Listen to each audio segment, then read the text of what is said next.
ఒక మనిషి ఊపిరి తీసుకోవడం ఆగిపోయి కోమలోకి వెళ్ళిన తర్వాత ఆ మనిషిని కాపాడడం సాధ్యమేనా ఈరోజు తెలుసుకుందాం. నా పేరు doctor Gutta Lokesh, consultant intervention pulmonologist, Manipal hospitals, Vijayawada. Recent గా మా హాస్పిటల్ కి ఒక 47 సంవత్సరాల వ్యక్తి శనివారం అర్ధరాత్రి మా హాస్పిటల్ కి వచ్చారు. ఆయన వచ్చినప్పుడు ఊపిరి అనేది తీసుకోవడం చాలా కష్టపడుతూ ఉన్నారు. ఆక్సిజన్ లెవెల్ అనేది సాచురేషన్ 60% ఉంది. అలాగే ఆయన కోమాలో ఉన్నారు. ఆయనతో పాటు ఆయన వైఫ్ ఒక్కళ్ళే ఉన్నారు. సో మా హాస్పిటల్ ఎమర్జెన్సీ నాకు కాల్ చేశారు, సార్ ఇలా ఉన్నారు, ఒకసారి చూడమని చెప్పి. సో నేను వచ్చి చూసిన తర్వాత కొన్ని టెస్టులు చేసిన తర్వాత మనకు తెలిసింది ఏంటంటే, ఈ శ్వాసకోశనాళం ఏదైతే ఉంటుందో, మెయిన్ శ్వాసకోశనాళం ఏదైతే మనకి కుడి ఊపిరితిత్తుకి ఎడమ ఊపిరితిత్తుకి మనకి గాలి తీసుకుంటామో అది మూసుకుపోయిందని తెలిసింది. సో వాళ్ళకి చెప్పాం, అమ్మా ఇది ఇప్పుడు ఇమీడియట్ గా సిచ్యువేషన్ లో ఆయనకి వెంటిలేటర్ పెట్టాలి, కానీ వెంటిలేటర్ పెట్టడానికి కూడా మనకి ట్యూబ్ వేయాలి. ఆ ట్యూబ్ కూడా మూసుకుపోవడం ద్వారా ఆ ట్యూబ్ అనేది కూడా లోపలికి వెళ్ళట్లేదు. ఇలాంటి సమయంలో మనం రిజిడ్ బ్రాంకోస్కోపీ అనే ప్రొసీజర్ ద్వారా మనం ఈ మూసుకుపోయిన శ్వాసకోశనాలను ఓపెన్ చేసి అక్కడ ఒక స్టెంట్ పెట్టడం ద్వారా ఆయన కాపాడవచ్చు అని చెప్పాం. అప్పుడు ఆవిడ అన్నారు, సార్ ఇది ఏం కాదు కదా అని అడిగారు. చెప్పాను, ఉన్న పరిస్థితి అయితే బాగాలేదు,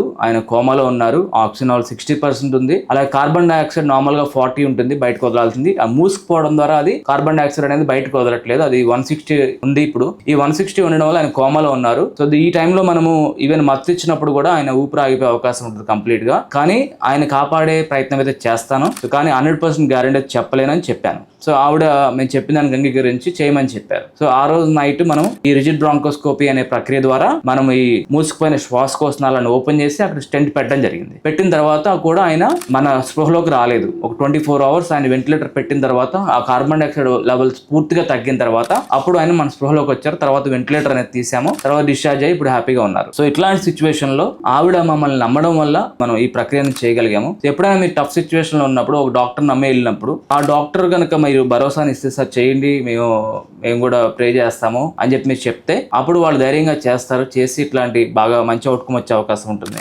లేకపోతే మనకి డాక్టర్ని గ్యారంటీ ఎడితే వాళ్ళు కూడా భయపడతారు. భయపడి మీరు వేరే హాస్పిటల్కి వెళ్ళండి అని చెప్పే అవకాశం చాలా ఎక్కువగా ఉంటుంది. అలా జరిగితే ఈ వ్యక్తి ప్రాణాలు కోల్పోయి ఉండేవాళ్ళు. సో అట్లాంటి జరగకుండా ఉండాలంటే మీరు నమ్మి వెళ్ళిన డాక్టర్ని నమ్మి వాళ్ళని ఫ్రీడమ్ ఇచ్చి మీరు చేయండి సార్ అంటే వాళ్ళకి మీకు కూడా పాజిటివ్ ఉండే అవకాశం ఉంటుంది. Thank you.